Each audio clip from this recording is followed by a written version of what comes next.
The Enron scandal is a story of ambition, greed, and the collapse of a corporate giant that, in its prime, seemed untouchable. This is not just a tale of accountants cooking the books, it's a cautionary saga of what happens when a company becomes a playground for risky financial dealings and unethical practices. Grab your popcorn because the rise and fall of Enron is a roller coaster you won't want to miss. The meteoric rise, from pipelines to powerhouse. Enron's rise to power was nothing short of meteoric, but its success was built on a foundation that was shaky from the start.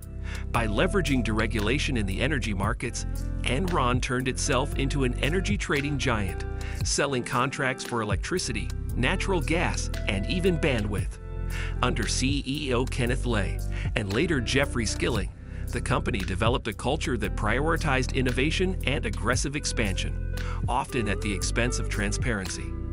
By the late 1990s, Enron's revenue grew exponentially, reaching $101 billion in 2000. However, behind this facade of success were business practices that pushed the limits of legality. While Lay and Skilling presented the company as a pioneer in energy trading, the reality was that much of the growth was driven by accounting tricks and a disregard for long-term stability. Cooking the books, the genius, but shady accounting. Enron's reliance on mark-to-market accounting allowed it to create an illusion of profitability.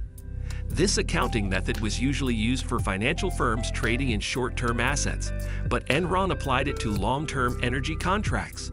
If the future income looked profitable on paper, Enron would immediately recognize that income, regardless of the actual cash flow. This meant that the company could report huge earnings even if no money had been made. Enron's special purpose entities, which were controlled by CFO Andrew Fastow, were another major player in this deception. These special purpose entities were used to shift debt off Enron's balance sheet, hiding the company's true financial condition. This approach allowed Enron to appear more profitable than it was, tricking investors into thinking the company was in good shape. However, these entities ultimately contributed to the company's downfall when losses from them became impossible to hide. Whistleblower extraordinaire, Sharon Watkins. Sharon Watkins' role in the Enron scandal cannot be overstated. In August 2001, as the company was on the brink of collapse, Watkins sent a memo to CEO Ken Lay warning him of the company's accounting irregularities. Her memo detailed her concerns about the company's financial practices and highlighted the danger of Enron's off-balance sheet liabilities. Lay, however, ignored these warnings and continued to promote the company's stock. Watkins' memo, later leaked to the public, became a crucial piece of evidence during the subsequent investigation. Watkins' bravery earned her widespread recognition, and she testified before Congress about the company's unethical behavior. Her role as a whistleblower helped shine a spotlight on the need for greater transparency and ethical standards in corporate America. Enron's house of cards falls apart.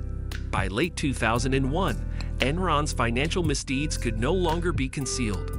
The company posted a staggering $618 million loss in the third quarter of 2001, and its stock price began to plummet. Soon after, the SEC launched an investigation into Enron's financial dealings, and the full extent of the company's fraud was revealed.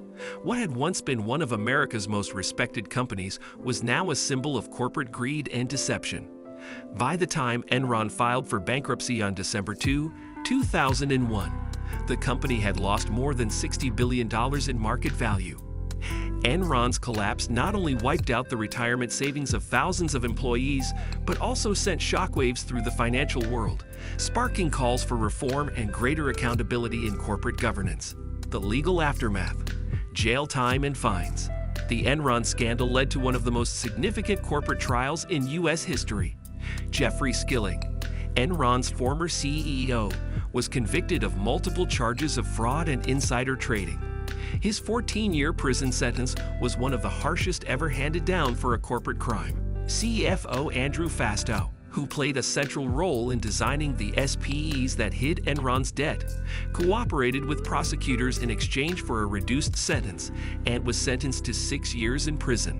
While many executives faced justice, Ken Lay, the company's founder, died from a heart attack before he could be sentenced. In addition to criminal charges, the company's executives were also hit with civil lawsuits from shareholders and employees who had lost billions when the company collapsed. Sarbanes-Oxley, the law that Enron built. In the wake of the Enron scandal, Congress moved quickly to implement reforms aimed at preventing a similar debacle. The Sarbanes-Oxley Act, passed in 2002, was the most significant overhaul of corporate financial regulations since the Great Depression. Among other things, Sarbanes-Oxley Act created the Public Company Accounting Oversight Board to oversee audits of public companies and established stricter requirements for financial disclosures. CEOs and CFOs were now personally responsible for certifying the accuracy of their company's financial statements. The law also imposed harsher penalties for corporate fraud, with executives facing up to 20 years in prison for violating securities laws. While Sarbanes-Oxley Act was initially praised for strengthening corporate accountability, some critics argue that it hasn't done enough to address cognitive biases and the complexity of financial disclosures. Enron's shadow, why it still matters today. More than 20 years later, Enron's collapse continues to serve as a cautionary tale for corporate America.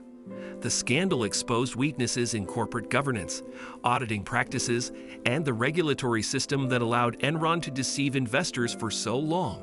While reforms like SOX have helped to close some loopholes, corporate fraud remains a persistent problem.